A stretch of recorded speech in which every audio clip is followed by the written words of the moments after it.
বাংলা লক্ষ্মী ভাণ্ডার ঝাড়খণ্ডে হয়ে গেল মাইয়া সম্মান প্রকল্প, আর সেখানে বিজয়। ঝাড়খণ্ডকে নিজের দখলে আনার জন্য সব রকম চেষ্টা করেও ব্যর্থ বিজেপি। ঝাড়খণ্ড আবারও আস্থা রাখলো জেএমএম নেতৃত্বাধীন জোটের ওপর। এই নিয়ে প্রতিক্রিয়া দিয়েছেন কূটনৈতিক মহল।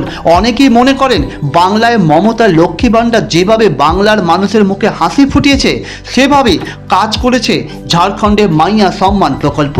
এবার ভোটে মহিলা ভোটের প্রভাব দেখা গিয়েছে ঝাড়খণ্ডে। জেএমএম সরকারের বিরুদ্ধে লাগাতার আক্রমণ শানিয়েছিল বিজেপি। অনুপ্রবেশ ইস্যু, দুর্নীতি নিয়ে সরব হয়েছিলেন নরেন্দ্র মোদী, অমিত শাহরা। কিন্তু ভোটের ফল বলছে 81 বিধানসভার এই রাজ্যে ফের মসনদে বসছে জেএমএম নেতৃত্বাধীন জোট। রাজনীতির কারবারিরা বলছেন এর পিছনে রয়েছে মহিলাদের জন্য হেমন্ত সোরেন সরকারের মাইয়া সম্মান প্রকল্প। এই প্রকল্পে মহিলাদের মাসে 1000 টাকা দেওয়া হয়। আদিবাসী অধ্যুষিত এই রাজ্যের 81 আসনের মধ্যে 85% কেন্দ্রে মহিলা ভোটারদের ভোটদানের হার পুরুষদের চেয়ে বেশি। 18 থেকে 50 বছর বয়সী মহিলাদের এই প্রকল্পে মাসে 1000 টাকা দেওয়া হয়।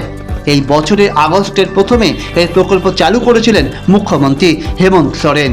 রাজনীতির কারবারিরা বলছেন মাত্র কয়েক মাস আগে এই প্রকল্প চালু করলেও মহিলারা হেমন্ত সোরেনকে সমর্থন জানিয়েছে।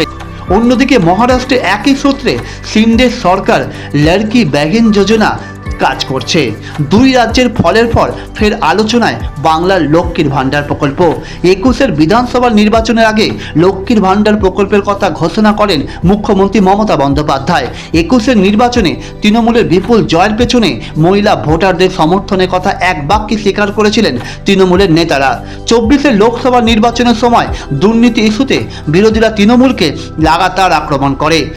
ভোটের ফলে দেখা যায় বাংলা 42টি আসনের মধ্যে 29টি পেয়েছে তৃণমূল। লোকসভা ভোটের প্রচারে লক্ষ্মীর ভাণ্ডারকে হাতিয়ার করেছিল রাজ্যের শাসক দল। এদিন বাংলার 6টি বিধানসভা আসনে উপনির্বাচনে ফল বেরিয়েছে। 6টি আসনই পেয়েছে তৃণমূল। বিশেষজ্ঞরা বলছেন কোনো মহিলা হাতে টাকা তুলে দেওয়ার অর্থ সেই পরিবারের ওপর শাসক দলের একটা ভাবমূর্তি তৈরি হওয়া, আর তারই ফল বাংলার মতো পেয়েছে Jharkhand. Shashwati Chatterjee report, target news.